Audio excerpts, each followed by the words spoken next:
ကိုမြတ်နိုးတယ်တန်မိုးထားတယ်လို့ဆိုရင်တဲ့ကို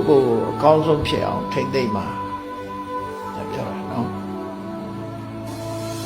I do my best လို့ပြောတာဘာလို့အကောင်းဆုံးဖြစ်အောင်လို့ကြိုးစားလို့ဆိုလို့ပညာဆိုင်လည်းအကောင်းဆုံးဖြစ်အောင်ကြိုးစားကိုကျင့်တရားလည်းအကောင်းဆုံးဖြစ်အောင်စီးပွားဆိုင်လည်းတော့ဖြစ်အောင်ကိုမြတ်နိုးတန်မိုးထားတယ်ဆိုရင်လူစိတ်တွေကရှောင်းအကောင်းဆုံးဖြစ်အောင်လုပ်ပါလို့ဆိုလို့ကိုကျင့်တရားအကောင်းဆုံးဖြစ်အောင်ကြိုးစားပါဖေးရွယ်မှာပဲဖြစ်ဖြစ်အကောင်းဆုံးဖြစ်အောင်လုပ်ပါလို့ဆိုလို့ငယ်ရင်နဲ့ငယ်တဲ့အလျောက်အရွယ်အလတ်ဆိုရင်လည်း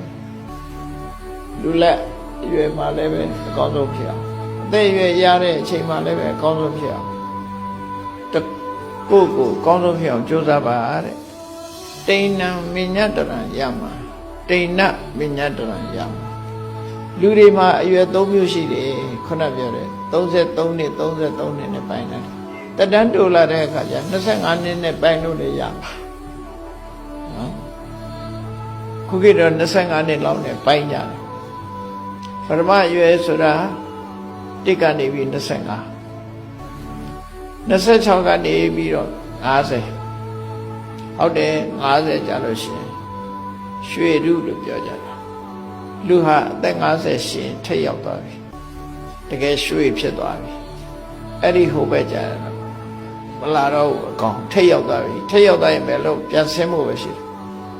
နော်တောင်ထိတ်ရောက်သွားရင်ပြန်ဆင်းလူရဲ့ရှမ်းတောက်အရွယ်50ပဲ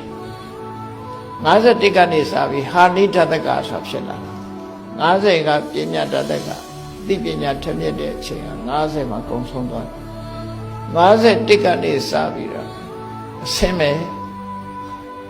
တခါတည်းဆင်းနေမှာပဲအဲဆင်းတဲ့အခါမှာ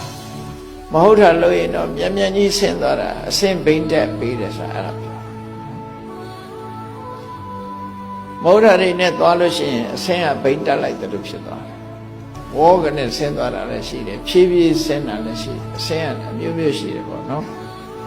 လိမ်မြန်ဆင်းတယ်လို့ဖြည်းဖြည်းဝဲပြီးတော့ဆင်းတဲ့လူလည်းရှိတယ်ထိုးချလိုက်တယ်လို့ဆင်းသွားတဲ့လူလည်းရှိတယ်50ဟာတော့ထွတ်ထိပ်ပဲဒါမို့ရွှေရုလို့ခေါ်တာနဲ့တော့အကြပဲစာပေကျမ်းကမှာတော့50ကိုပညာဓာတကလို့ခေါ်တယ်အသိဉာဏ်ထက်မြက်တဲ့ရွယ်လို့